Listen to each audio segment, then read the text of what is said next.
This is the Two Marketeers podcast, where hosts and marketing experts Sean Patrick and Lindsay Waugh seek to uncover what makes brands so powerful and how they impact modern society and culture. Two Marketeers, they've got a podcast, the Two Marketeers podcast. Hey Marketeers! The following episode is the first of our two-part interview with Aleena Mazhar of Fuse Create. We hope you enjoy it. Hi Lindsay. Hi, Sean. How are you? I'm great. How are you? I'm good. Are you as excited about this episode as I am? I am super excited. Why? It's going to be great. Welcome to the Two Marketeers, everyone. We have a special guest today. We do. Very special, very rare. It's very difficult for us to get over ourselves and invite others into the conversation. But this wonderful woman is our next guest, and it is Aleena Mazhar Kuzma. Welcome, Hi, Aleena. Hello. Hi, Sean. Hi, Lindsay. Hi, how are you? I'm so good. How are you guys? We're great. We're great. We're super excited you're here. We're Same. embarrassingly excited, aren't we, Lindsay? I'm trying to tone it down. Okay. So, All right. That And makes that's three great. of us. That makes Aleena's three of us. here. Be cool. Be cool. I'm going to get right into it, and I'm going to do the intro so all of you can know what needs to be known about Aleena. Aleena has grown up in the ever-evolving advertising and marketing business. I get to say I knew her when. Today, she leads Fuse Create, an independent Canadian creative agency right out of our hometown of Toronto. Mhm. Aleena's passion for the business surrounds creative problem solving and working with incredibly smart and talented people. Not just the people she works with, but the people she works for, the clients, the partners. On pretty impressive brands like CIBC. I've been wanting to do this. Ricola. You nailed it. You nailed it. Hilton. I mean, a lot of awards there. And Maple Leaf Foods. As Senior Vice President and Managing Director, she works closely with teams to create work that turns heads, fills us with pride, and makes an impact on the brands she works with. Also, because that's not enough, Aleena sits on the board of POCAM, which is People of Color in Advertising and Marketing, working to make the marketing industry a more inclusive space for people of color. Wow. Welcome, Aleena. We are so honored and thrilled to have you with us today on the Two Marketeers. Thank you, Sean. Awesome. Well done. Great intro. That is very impressive intro, Aleena. Oh, thank you. Thank you. You guys are too kind. Like I said, I knew Aleena when she was just starting out in the world of accounts at I was. on the marketing side of a marketing sales agency, which was pretty big.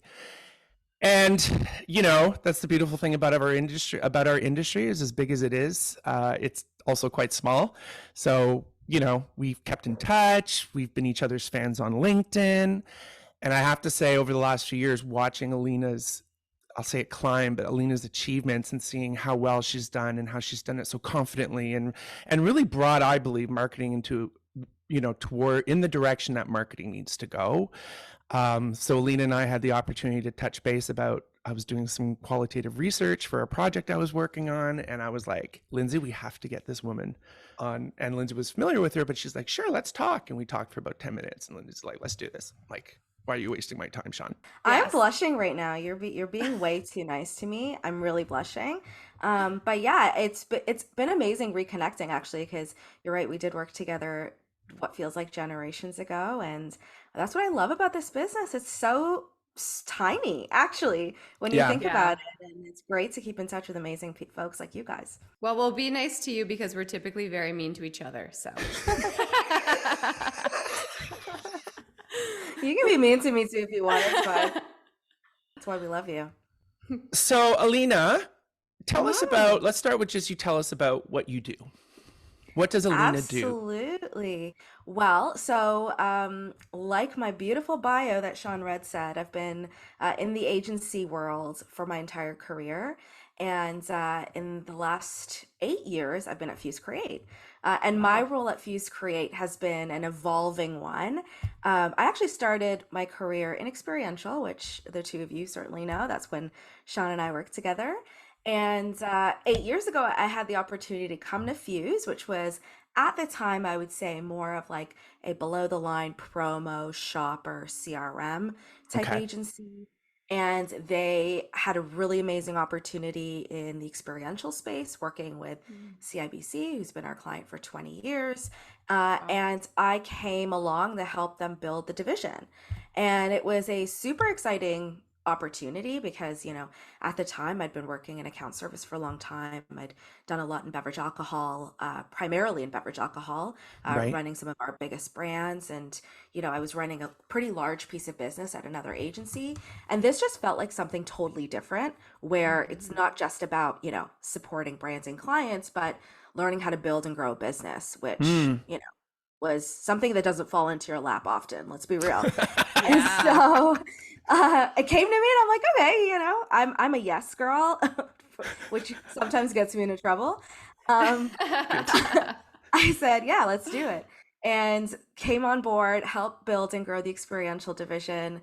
And now, fast forward 8 years, I lead the agency, which really means clients, operations, new business, and the everyday running of the business, which is Right. Wow. people, culture, Yeah. It's hard to HR. see all of the hats you're wearing in the tiny Zoom square we have earlier. Yeah, lots of hats. But Yeah. honestly, I love it. I love it. I'm excited to go to work every day. It's such a dynamic. I mean, we're so lucky. We're in such a dynamic industry that gives us Mhm. something new every day, and we work with exceptional people. And I do this in partnership with Steve Miller, who's our executive creative director. The two of us are partners in the business, and we run the business together. And so, yeah, we're the agency, knock on wood, is doing great. There's about 70 of us these days out of Wow. Wow. Queen and Ossington. Yeah, yeah. So it's doing amazing. For you out of towners, it's kind of the coolest area you could be in. Just saying. Technically the 14th coolest street in the world, Sean. Oh, you on that Really? list? That's right. Yeah, Wow. yeah, yeah. I It is didn't a make that very up. That's a real cool, thing. yeah, very cool spot. I also saw recently that you were hosting some concerts on the main floor of your office, which was such a cool experience. Yeah, we were. It's our 20th year this year, of being an indie, and so we kind of gave it to the creative team and said, "What do you want to do? It's 20 years. Tell us what you want Wow. to do." And we've got a lot of music lovers, so we came up with this creative concept called Indie AF. Indie AF. Um, and the cool idea, and the idea was really supporting all other indies, not just on our street, but indie music, indie beer, indie wine. And so we hosted these concerts with indie musicians who have like no following, and gave them the opportunity to be a part of the Music Incubator, Canadian Music Incubator Cool.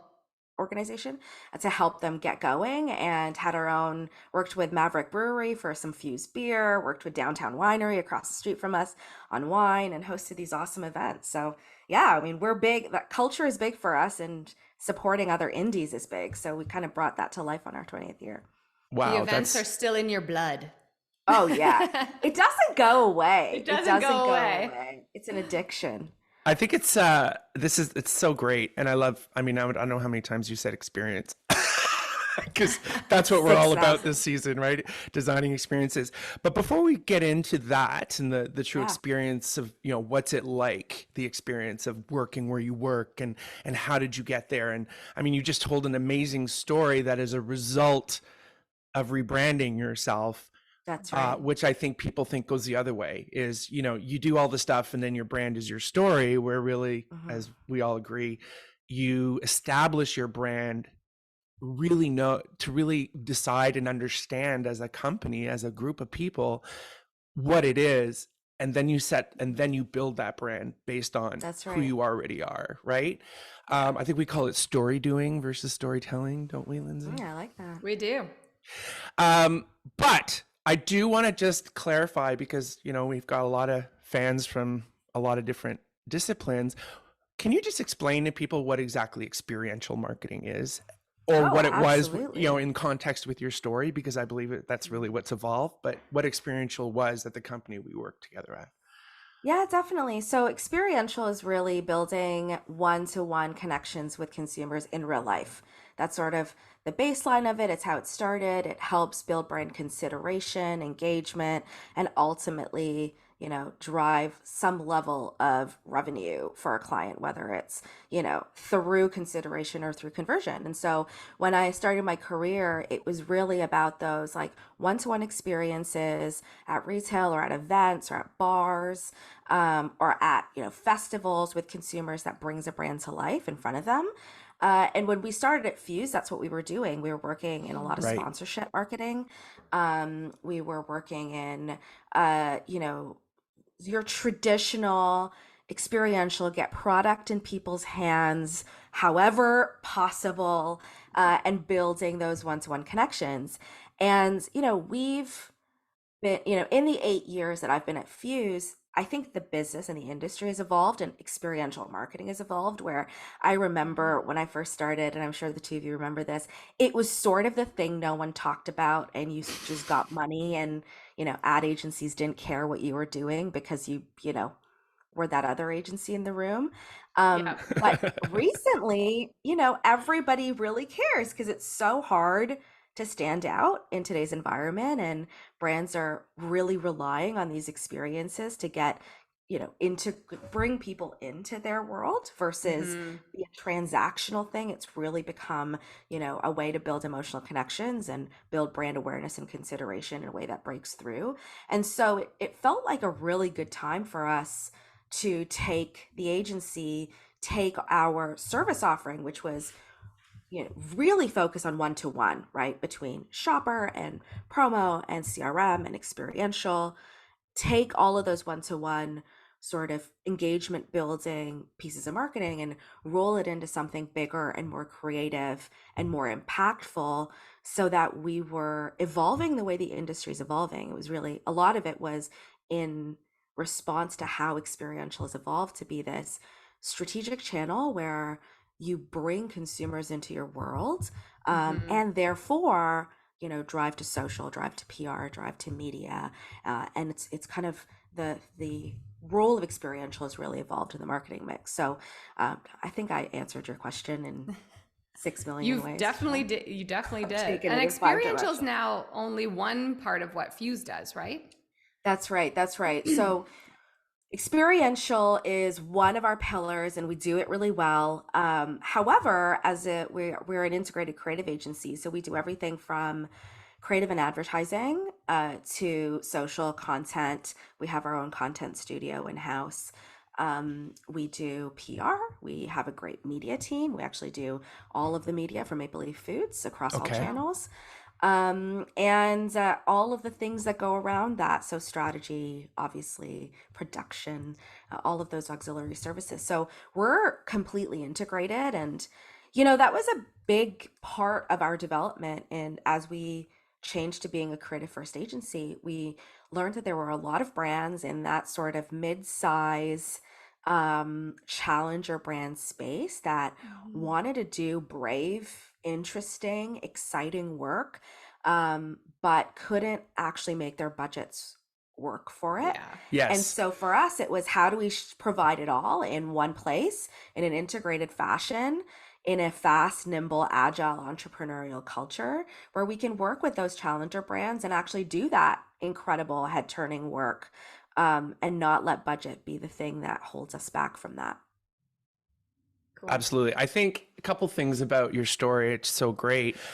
So you said things like below the line, right? So for those Yeah. who don't know, below the line means discretionary budget, small budgets. They have a little extra money. The pressure when we were doing experiential, I was actually doing, Lindsay and I were focusing on the digital aspect of experiential, which was really new at the time. It was about offline to online. But to clarify, and if you can cringe if you want, but essentially, Mm. experiential meant event. Yeah. So, it was about having physical experiences, human physical experiences and interactions that you talked about in environments, controlled environments. So whether it was, some kind of, music station pop-up at a music festival, or if it was about beer tasting at some other festivals, the whole premise was there's no comparing the human experience in the physical world and the impact that can have when you take the time to really understand the brand and figure out the best way to make a true impression, make a connection. And at the time, in the above the line sort of thing, which was big budgets, media, and it was like, we have $5 million for media this year. What agency gets it? And that agency, that's money in the agency's sort of bank for them to work with. In our world, it was more around, okay, they've got a bit of money, enough to justify this. It's a great opportunity. So it was, I would say, a much more tactical, because it had to be, the strategy just wasn't there. That's right. And at that time, if you're saying you've been at Fuse for about 8 years, God, that just seems like yesterday. Lindsay and I talked about a few episodes ago about, Lindsay gave this beautiful sort of description of what happened in marketing. What changed? And it was really related to, how do creative and strategy work together? We talked about they've always been kind of frenemies in our world, and that is changing, and it has to change. But that time was the time that Lindsay explained it perfectly, where all of a sudden being creative and coming up with great ideas and selling them wasn't the job anymore. You also had to show them, well, how did it perform? That's right. Right. And I think that was the sort of, when data was becoming the thing, marketing became very data focused. The challenge on experiential was, you can't prove ROI. This isn't measured like traditional marketing. So I can't spend that much money if I can't justify it. You got it. Right. With that, in context, what people understand is, I think it was the perfect time, right, for you to say something fell on your lap. I'm sure it was less chance than that, but you had the opportunity to not only continue with something, but to actually have accountability and take part of building something new based on where you'd come from. So let's just talk about sort of, how has it changed over those 8 years? What have you seen from going like, trying to pitch something to just get in the door to, wow, clients now understand after the data and with everything that's evolved and the consumer experience. I mean, COVID alone, I'm sure did a lot for you guys. Talk a bit about your experience in evolving experiential. Yeah, absolutely. I think when we started, it was a new concept to evolve experiential. And I actually think, I would argue that we're still struggling with it, to be honest, on the experiential side. I think it's easier. I think creative and advertising has evolved so much because of digital. I think media has evolved so much. PR has evolved so much. I think we're still struggling to evolve experiential, but we're forcing the evolution on our end. Okay. And there's a few reasons why. I think when we started, when I started at Fuse and we started building experiential, it really felt like a bit of a commodity, right? And Sean, to your point, it was, we have this budget left, we have samples that our sales team didn't give out, find a way to get it to consumers. So it was really commoditized, and the ROI was based on, a cost per sample or a cost per engagement. How many people can we get in front of for the lowest possible price?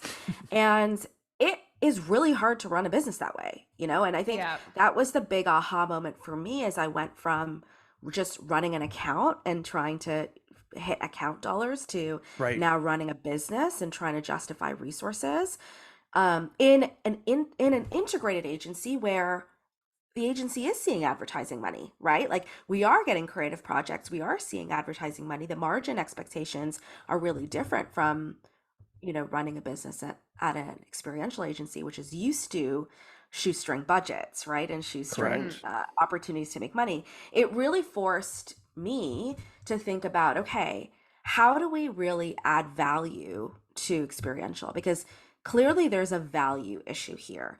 Yeah. We for those of us who grew up in the business, we see and we feel the connection you make with consumers when you have really great experiences. We can actually feel it, and it's intangible. It's hard to measure, really, because there is something powerful in those moments when you get it really right.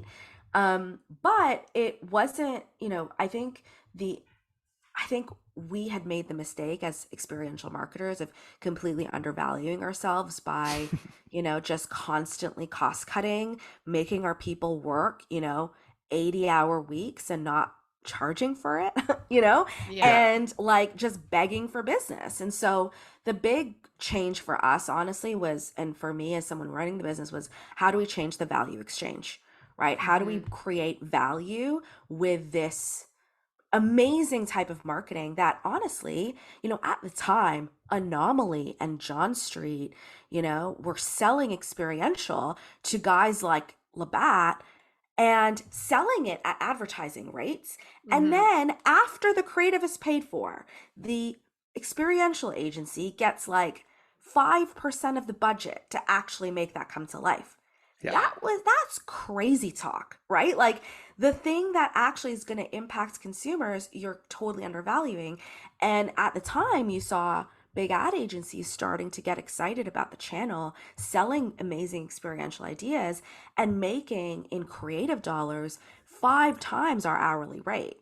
It was wild. And so that was really the turning point for us, and sort of also corresponded with the turning point for the agency, where the value in our industry is creativity. That's a thing that we have that clients struggle with. They're in their own bubble. We can actually see things, from a consumer point of view, in a way real people see it, and creativity is the thing that makes it different. And so we made a fundamental switch to how we approached experiential to be more creative led, and that came along with a switch in the agency, which I'll talk about in a little bit. But the switch to being creative led meant, okay, how are you more strategic, right? How do you prove ROI? How do you go to a client and say no to the type of business that doesn't service you? And so that meant having PR in-house, having social in-house, having media in-house, so that the experience has a 360 measurement plan built in, and a 360 data plan built into it. And then going to clients that are actually going to pay for that is also the key element. I think the big issue in the beginning around experiential was it was completely hard to differentiate, which is why they just started handing it out to any agency who could do it at the cheapest rate, because the thought was, well, who can pop up the booth and give out the sample? How hard could it be? Right. And Exactly. then when you bring in something, I think everyone at that time was trying to figure out, like, how do we differentiate? How do we show them that we can charge more? How do we show them that we should be chosen over others? And so this idea of layering creativity as a differentiator, I'm sure that kind of led to a lot of your transformation around, well, also, how do we prove the value of experiential, but how do you also prove the value of creative?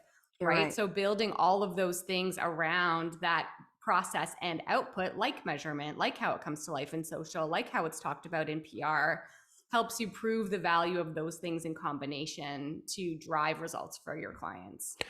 Yeah, and 100%. another thing is so telling in the way you in your narrative is, it's that broken record conversation I know I have with Lindsay a lot, and a lot of people, is that value and value exchange. It's not about compensation, right? It's not about getting paid for your pain and your ridiculous efforts. The other thing is, I think there's that level, and I'm curious with you, is, you said it was the perfect turning point. It was the perfect opportunity for the company. How much of it in your own mind, if you can go back there to say, it was actually a huge opportunity for you? Oh, yeah. Was there a level of frustration, healthy frustration or tension, that made you go, enough of this, I need to go somewhere else and test some theories I think I have, that to me big manifested time. into what you're talking about today? Big time. I mean, I started at a really big agency similar to you guys.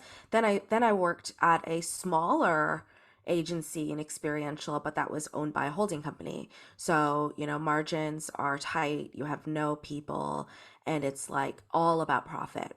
And so for me, you're 100% right. I was at a point in my career where I was really thinking about what do I want to do now? And I didn't really believe in what we were doing anymore. Okay. And I'm a really ambitious person, and so for me it was okay.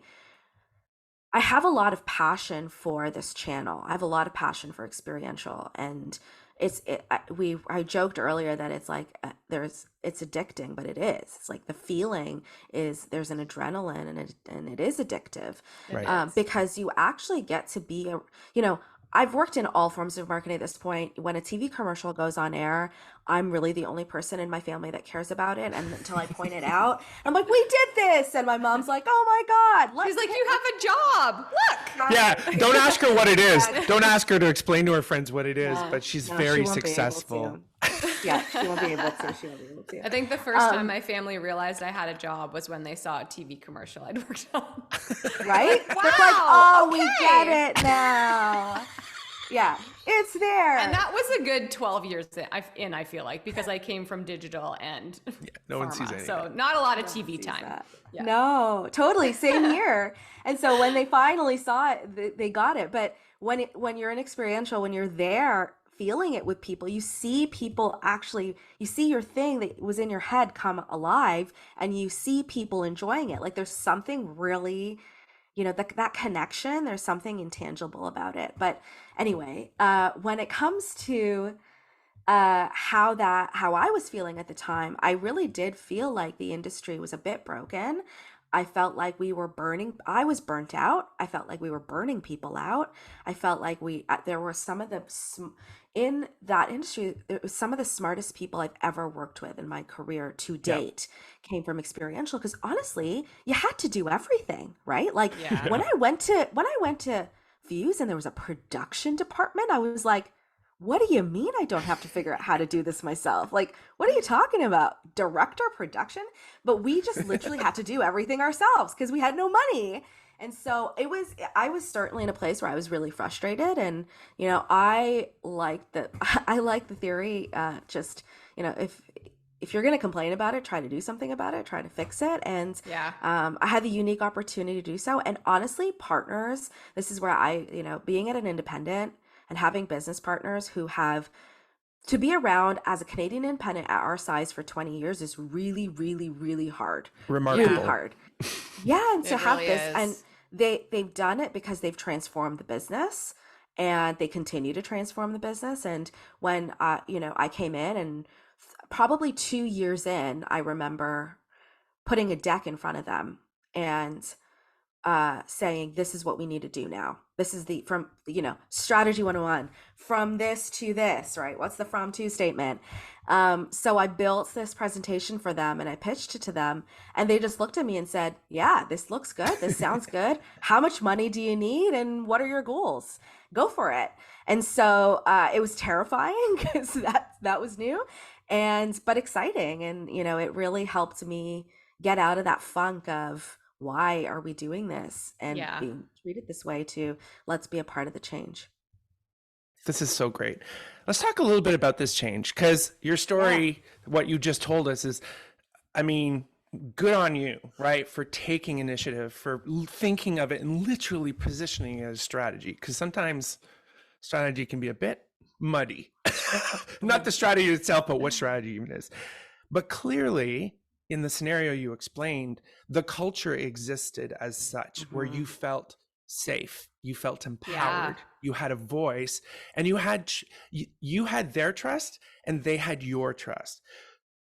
I think that's the perfect segue to talk about the rebranding of Fuse, or To Fuse Create. Let's just talk about that, with the understanding of, when you and I first talked, it essentially was you were designing an experience. That's right. You were building a business based on designing the experience for the people who do it. 100%. So we rebranded to Fuse Create 3 years ago, in March 2020. Perfect. That sounds like Ominous- such an easy ominous time music of plays. year. Must have been a It was walk in the perfect. park. What happened? The timing was Something great. else happened. It Our wasn't the launch entire of Fuse. world changed. Yeah, this entire world changed. Why not But, change the uh, business, Exactly. Why not just blow it up? And that is the end of part 1. Be sure to tune in next time when we continue our conversation with Aleena Mazhar of Fuse Create. Until next time, Marketeers, Patrick out. Thanks for listening to the Two Marketeers podcast. New episodes launch every 2 weeks. Find the Two Marketeers podcast on Apple Podcasts, Amazon Music, or wherever you like to listen. And be sure to rate and subscribe. Listen on our website, thetwomarketeers.ca, or you can ask Alexa to play the Two Marketeers podcast. Want to keep in touch? Follow the Two Marketeers on LinkedIn or at Two Marketeers on TikTok. We've always got something to share.